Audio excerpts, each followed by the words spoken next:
उस दिन मेरे कॉलेज में एक फंक्शन था, तो फंक्शन खत्म होते होते रात हो चुकी थी और मैं घर आने वाला था बाइक से अपने। तो एक क्लास का लड़का उसने बोला कि भाई भाई मुझे भी छोड़ दो घर, मुझे भी छोड़ दो, काफ़ी रात हो चुकी है। मैंने कहा ठीक है छोड़ देता हूँ। तो वो पीछे बैठ गया बाइक पे। अब रास्ते में वो मुझे बताता है कि भाई भाई पता है ना वो जो लड़की मेरी क्रश है, लेकिन उसका बॉयफ्रेंड था भाई, पता है उसका ब्रेकअप हो गया भाई, मैं बहुत खुश हूँ उसका ब्रेकअप हो गया। मैंने कहा क्या बात है, अच्छी बात है, फिर क्या हुआ? उसने बोला कि भाई भाई उसका ब्रेकअप हुआ, उसने मुझे बताया। तो मैंने कहा कि क्या मतलब, now can you give me a chance, क्या तुम मुझे चांस दे सकती हो? तो उसने मुझे मना कर दिया। मैंने कहा ओ सो सो सैड, सो सैड। उसने बोला कि लेकिन भाई अभी सुनो तो सुनो तो सुनो तो। मैंने कहा ठीक है सुनाओ। उसने कहा कि भाई सुनो तो। उसने मुझे एकदम से डिक्लाइन नहीं किया। उसने मुझे बोला कि देखो अभी मैं हील कर रही हूँ, I am healing my self, अभी मैं रिलेशनशिप पे नहीं आ सकती कॉलेज में, I am done with relationship, मैं अब सीधे शादी करूंगी और मैं 30 के बाद शादी करूंगी। तो उसने मुझे बोला कि 30 के बाद तक अगर हम दोनों लोग सिंगल रहते हैं तो हम दोनों सीधे शादी कर लेंगे। और ये चीज वो लड़का मुझे इतनी खुशी से बता रहा था ना, he was so excited, he was so enthusiastic about it, कि उस लड़की ने इसको कहा कि first I will have all the fun everything, और जब मैं 30 को क्रॉस कर लूंगी, जब मेरा एकदम शादी वाला एज आ जाएगा, तब मैं तुमसे शादी कर लूंगी, then you can be my बेटा provided, then you can be my retirement plan. मैंने तुम्हें एक कहानी बताई, but this is a very very common phenomenon, and this phenomenon is called the बेटा बेट, हिंदी में बेटा चारा। तुम्हें एक चारा फेंका जाता है, ठीक है, तुम्हें बेटा जोन में डाल दिया जाता है। बेटा जोन मतलब ये नहीं कि वो तुम्हें अपना बेटा मानती है और तुम उसको मॉमी कहो, नहीं, नॉट इन दैट वे। लेकिन बेटा जोन में डाल देती है मतलब ये कि she is not outright rejecting you, but she is assigning you the place of her retirement plan, she is assigning you as her backup plan.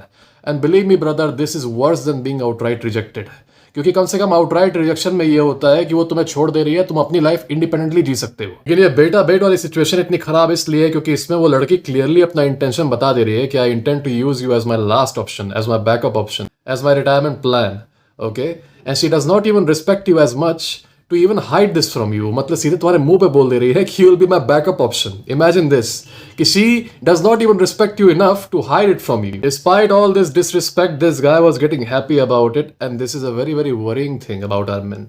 तुम ये चीज़ बहुत देखोगे आदमियों में कि वो इन सब चीज़ों को देख के खुश हो जाते हैं कि अरे फाइनली तो वो मुझे ही चूज करेगी। अरे क्या हुआ, उसने मुझे रिजेक्ट कर दिया तो अभी वो अपने उस बैड बॉय बॉयफ्रेंड के साथ है। मैं क्या करूंगा, मैं पढ़ाई करूंगा, मैं अच्छे से पढ़ाई करूंगा, बड़ा ऑफिसर बनूंगा, अधिकारी बनूंगा, और उसके बाद उसके पापा से जाके उसके घर पे उसका हाथ मांगूंगा। मतलब उसने तुम्हें अपना लास्ट ऑप्शन बना दिया और उसका लास्ट ऑप्शन बनने के लिए तुमको अधिकारी बनना पड़ेगा सीधे, और उसके बाद हाथ मांगोगे जाके as if she is queen Victoria. मतलब she literally put you as a last option brother, and you are doing all the effort in the world, you are building yourself up for her to be her last option, to be her retirement plan. हाँ, अगर उसको तुमको choose करना होता वो तुमको तब भी चूज कर लेती, ठीक है, वो तुमको पहले ही चूज कर लेती जब वो किसी और के साथ थी।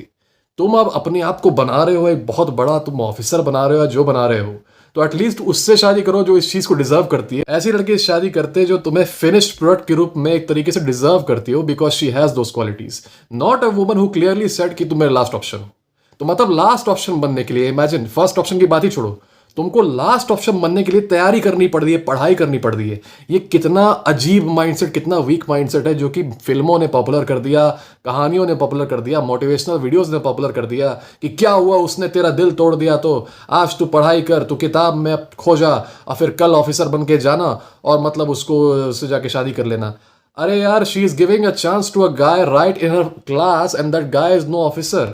ऐसा कई बार होता है कि the girl is already dating a guy in the class, और एक लड़का सोचता है कि मतलब आई वांट, वो बाद में रिजेक्ट हो जाता है। तो फिर वो सोचता है कि if I become a huge officer तो बाद में जाके the girl will choose me. मतलब basically they want themselves to be the retirement plan. एक अजीबो गरीब मूवी आई थी, उसमें ये दिखाया था कि एक आदमी की शादी होने वाली थी एक लड़की की, जिसको तैयारी करनी थी एग्जाम की, तो उसके लिए वो भाग गई शादी से। तो उसके बाद क्या होता है कि लड़का बन जाता है वो ऑफिसर बड़ा सा, और वो लड़का अपनी जिंदगी का एम ये बना देता है कि मतलब वो लड़की को सबक सिखाएगा, और बाद में जाके उसी लड़की से शादी भी कर लेता है। मतलब जिस जिस लड़के को उस मूवी से इंस्पिरेशन मिली होगी, जिस जिस लड़के ने उस मूवी को रियल लाइफ में एमुलेट करने की कोशिश की होगी, वो अगर बन भी गया होगा ना ऑफिसर, ही विल सफर। सोचो, अगर उस मूवी को तुम अपनी लाइफ में अप्लाई कर दो ना, you will suffer all your life, क्योंकि लाइफ एक मूवी नहीं है। और मतलब उस मूवी को मैं बहुत बड़ा एक तरीके से डैमेज मानता हूं मेल साइकी के ऊपर, क्योंकि कई सारे इंप्रेशनेबल लड़कों ने वो मूवी देखी है, अब वो सोच रहे हैं कि रियल लाइफ में वही सेम चीज वो करेंगे। ये वार्निंग है तुम सब लोगों के लिए, ये गलती मत करो जो अधिकतर लड़के कर रहे हैं। If you approach a girl, if you make your intentions clear to her, और वो तुम्हें आउटराइट रिजेक्ट ना करके ये कह दे कि अभी नहीं, अभी I am not into relationships, 7 साल बाद सोचेंगे, 6 साल बाद सोचेंगे, 10 साल बाद सोचेंगे, और तुम वो पूरा 7 साल 10 साल तुम सिंगल रह रहे हो ये सोच के कि at the end of the 10 years she will give you a chance, she will not give you a chance. And if she does give you a chance, you will be a retirement plan. You will be betrayed, brother, and that is not her fault. That is your fault for believing her. Okay? Promises mean nothing in this world. Absolutely nothing. Use your common sense. She said to you, "Kya 7 साल बाद I will agree to you. चिंता मत करो. अभी I am focused on my career. Wait for 16 years. After 16 years, I will agree to you when we both are 50. Okay? Don't fall into that trap. Don't fall into that trap. और कई सारे लड़के trap में पड़ते हैं और फिर वो फैंटेसाइज करते हैं. सोचो, दे वेट फॉर ईयर्स. मतलब पहले पोकेमॉन आता था, तो पोकेमॉन में एक एपिसोड था, मैं बच्चा था जब तो देखता था.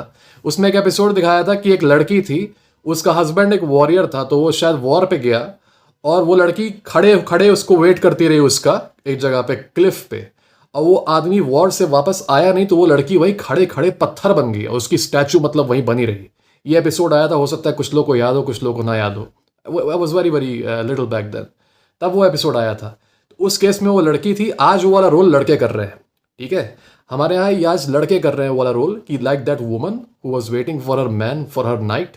Now men are waiting for the woman who is now today's night, who is out there hunting in the world while men are doing the waiting game. Okay, this is very very sad to be honest. This is very sad. मतलब ये funny लग रहा होगा, हंसी आ रही होगी, but this is very sad कि ये स्टेट हो चुका है कुछ आदमियों का कि they are now doing the waiting game instead of going out and exploring the world. नहीं, उनको कोई बता दे रहा है कि हाँ 16 साल बाद we will come together.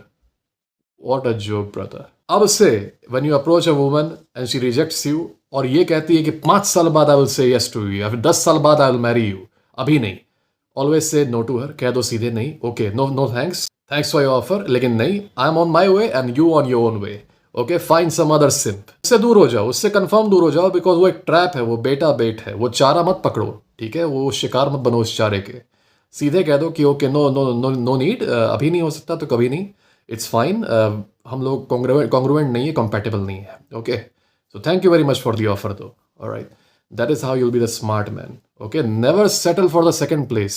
Third place fourth place पे लड़के रहते हैं यार, लास्ट प्लेस पे लड़के रहते हैं.